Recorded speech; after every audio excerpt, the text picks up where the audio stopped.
그 옳은 과정이 별로 깔끔하지가 않습니다. 근데 이 여자가 문제입니다. 부인.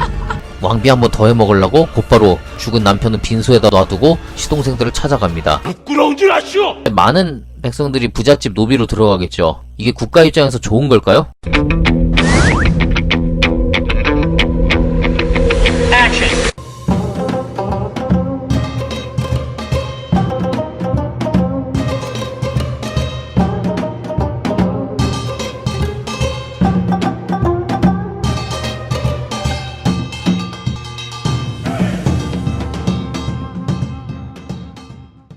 자, 그런가 하면요. 자, 이 을파소, 지금 아까부터 이야기를 했지만 굉장히 중요합니다.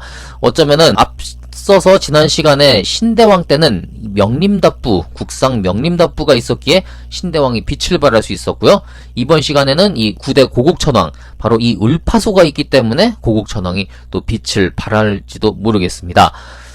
자, 을파소 하면 생각나는 거, 여러분들 바로 답 나오셔야 됩니다. 예, 바로 진대법 되겠습니다. 이 진대법, 여러분들 아마 설명하지 않아도 많은 분들 이 답을 잘 아시리라 생각을 하는데요. 옛날에 보면은 이제 우리나라 그 춘궁기라고 해서 불과 뭐 한 몇십 년 전, 우리 일제강점기만 해도 뭐 한 50년대 이때까지만 해도 겨울 또 봄철에 양식이 없어서 굶고 이런 사람들이 굉장히 많았습니다. 그래서 뭐 나무 껍질 이제 캐먹었다, 옛날 할아버지 할머니들한테 그런 이야기도 들을 수가 있죠. 이 보릿고개, 정말 수천 년에 걸쳐서 우리 민족을 괴롭히던 그런 가난의 흔적인데요. 이 보릿고개, 다른 말로 이제 봄에 가난하다고 해서 이제 춘궁기라고도 부르죠.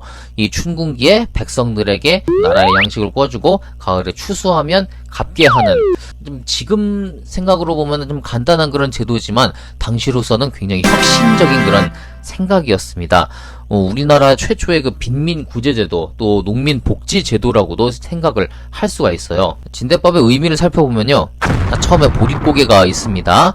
그러면은 백성들이 그냥 가만히 앉아서 굶어 죽을 수는 없잖아요. 뭐 나무 뿌리도 캐먹다가 뭐 어떻게 하다가 안 되면은 결국 자기가 갖고 있던 땅을 팔든지 아니면은 아예 이제 부잣집으로 들어가서 몸을 의탁해야 됩니다. 저희 노비로 써주십시오. 그냥 땅 다 드릴 테니까 여기서 노비로 밥만 먹여주십시오. 이렇게 들어갑니다. 많은 백성들이 부잣집 노비로 들어가겠죠. 이게 국가 입장에서 좋은 걸까요?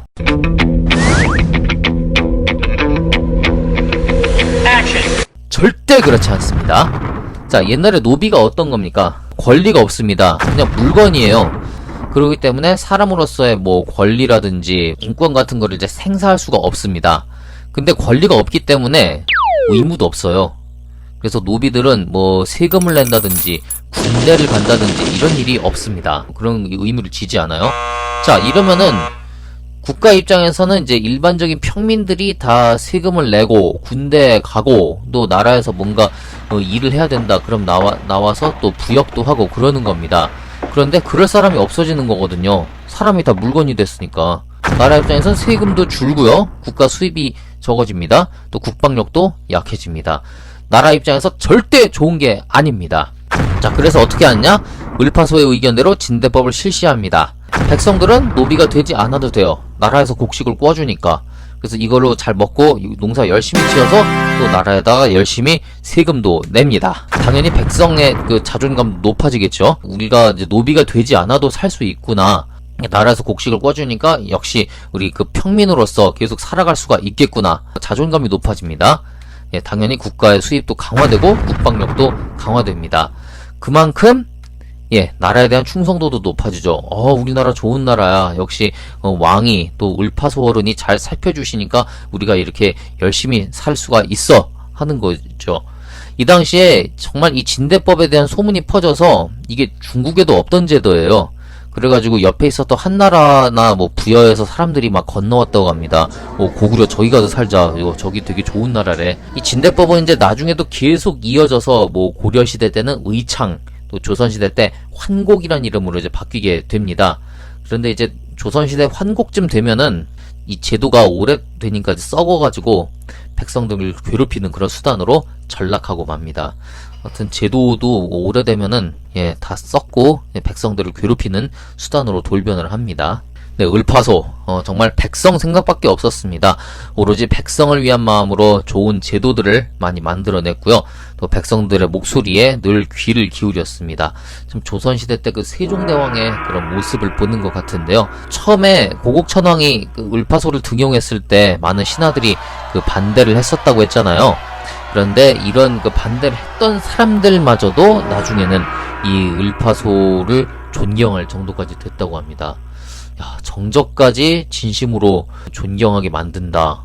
정말 대단한 능력과 또 인품을 지닌 어른이 아니었나 싶습니다. 오늘날에도 이런 정치가들이 많이 있어야 될 텐데요. 말이죠. 그쵸? 이 을파소는 이 고국천왕이 죽고 이 다음 산상왕 때까지 나라를 보살피다가 산상왕 7년에 세상을 떠났습니다.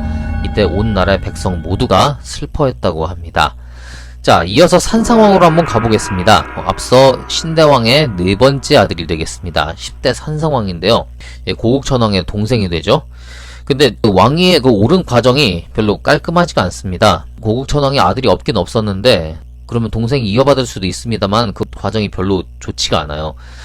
예전에 이제 이게 역사에 있었던 잘 알려지지 않은 그런 이야기를 다룬 드라마들 있잖아요. 짤막한 그런 드라마들. 그런 거 보시면은 이 이야기가 나오는데요.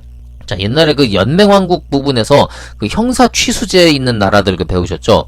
그러니까 형이 죽으면은 그 아내가 그 동생, 그러니까 시동생이랑 결혼하는 거. 동생 입장에서는 형수랑 또 결혼을 하는 거예요. 그러니까 여자 입장에서는 시동생한테 시집을 가는 거고. 그런 식으로 이제 이게 적용이 됐는데, 문제는 그것도 뭔가 자연스럽게 이루어지면 좋은데, 이 고국천왕이 어느 날 세상을 떠났는데 아직 빈소에 있을 때예요. 장례식도 다 안 치렀는데. 근데 이 여자가 문제입니다. 부인. 이 여자가 이제 그럼 자기도 이제 왕후에서 물러나는 거잖아요. 그게 싫은 거예요. 권력을 놓치기가. 그래가지고 왕비 한번 더 해먹으려고 곧바로 죽은 남편은 빈소에다 놔두고 시동생들을 찾아갑니다. 여기 가니까 거절당하고요. 그 다음 여기 가니까 허락을 합니다. 이 애도 참 웃기는 인간이에요. 자기 처자식들 다 있었거든요. 근데 처자식을 놔두고 자기 형수랑 짝짝꿍을 해버립니다. 그래서 일로 와버립니다. 그래서 여기에 왕후가 돼요. 지금 보시면은 여러분들 세상에 저런 일이 다 있나 굉장히 어이없고 그런 일일 텐데 이때만 해도 그나마 조금 용서가 되는 행위였습니다. 박수 받을 행위는 아니고요. 그냥 의그 그냥 하고 그냥 말 행위였습니다. 조선시대는 상상할 수도 없고 오늘날에도 저런 인간들이 다 있나 하고선 다 돌 던질 그런 행위인데 어찌됐든 산상왕이 이렇게 해서 왕위에 오르고요. 이 여자는 또 왕비 노릇을 합니다.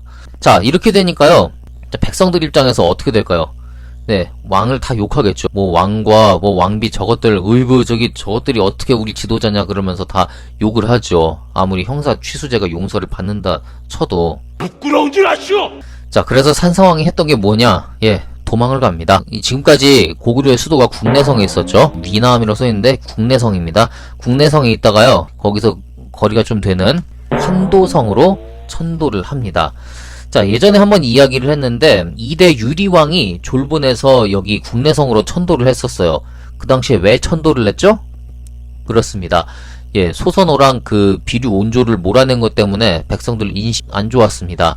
그래서 그 민심을 피해서 국내성으로 이주를 한 겁니다. 자, 이번에도 역시 경우가 똑같습니다. 국내성에서 시민들 인식이 안 좋습니다. 왕이 저런 인간이 다 있냐. 저 왕과 왕비 저것들 존경할 필요도 없다. 이렇게 되니까 여기서는 이제 도저히 시선을 견딜 수가 없어서 환도성으로 도망을 간 겁니다. 도피성 천도죠. 천도를 하는 데는 여러 이유가 있습니다. 기존의 그 귀족 세력들을 누르기 위해서 천도를 하는 경우도 있고 또는 뭔가 새로운 지역으로 진출을 하기 위해서 이렇게 천도를 하는 경우도 있습니다. 또 지금처럼 이반된 민심 때문에 천도를 하는 경우도 있고 가장 이제 굴욕적인 경우라면은 외적의 침입으로 수도를 뺏겨서 할 수 없이 도망을 가는 그런 경우가 있습니다. 자, 환도성 이쪽으로 이제 옮겨오긴 했는데 나름 이점도 있습니다. 지금 원래 있었던 데보다 이렇게 서쪽으로 왔잖아요. 그리고 여기 이제 더 요동과 가까운 곳이고, 자, 태조왕 때부터 이제 계속 중국 대륙으로 진출하려는 그 노력을 했습니다. 그 사이에 여기는 또 뺏겼어요. 태조왕 때 차지했던 데는. 뺏겼는데, 이제 이쪽 서쪽으로 오니까 다시 대륙 진출의 그 발판으로 삼을 수가 있고요. 또 이때부터 이제 그 중국이 굉장히 혼란기에 들어갑니다. 여기 보시면 이전까지 한 나라였다가 지금 위라고 써 있죠. 삼국시대로 들어가기 시작했어요. 위나라, 뭐 연나라, 저 위엔 선비족도 있고 뭐 이렇습니다만은 이 밑에는 오나라가 있어요. 지금 중국은 그 삼국지 시대입니다. 일로 접어들었기 때문에 충분히 환도성으로 와서 여기서부터 이제 대륙으로 진출하려는 기회를 엿볼 수가 있습니다. 그런 이점도 있었다는 점. 아마 이제 산상왕은 겉으로는 그런 명분을 더 많이 내세웠을 겁니다. 자, 어쨌든 형수랑 짝짝꿍해서 왕위에 오른 우리의 산상왕, 예, 왕후가 있는데요. 자기 형수와의 사이에서는 애를 못 낳습니다. 아무래도 여자가 드세니까 이제 이렇게 시동생 꼬셔가지고 왕비 한 번 더 해먹었을 거고, 그러다 보니까 여기서 이제 맨날 공처가처럼 당하고 살았을 겁니다. 질려요. 자, 그래서 또 다른 이제 왕후를 얻습니다. 또 다른 이제 젊은 여자를 들여서 왕후를 얻고, 여기서 아들이 태어났는데, 훗날 이제 11대 동천왕이 되겠습니다. 이 여자가 하도 괴롭혀가지고, 진짜 죽을 뻔한 위기도 몇 번씩 넘겼대요. 그런데 이제 간신히 나중에 이제 왕위에 오르게 되죠. 자, 11대 동천왕부터는요, 다음의 순서에서 다루도록 하겠습니다. 요 다음 시간부터는 이제 신라로 들어가도록 하고요. 동천왕은 이제 그 후에 저희가 또 고구려로 돌아와서 계속 이야기를 이어나가도록 할게요. 왕조 중심 꿀국사, 다음 시간에 또 뵙도록 하겠습니다. 저는 여러분의 꿀이었습니다.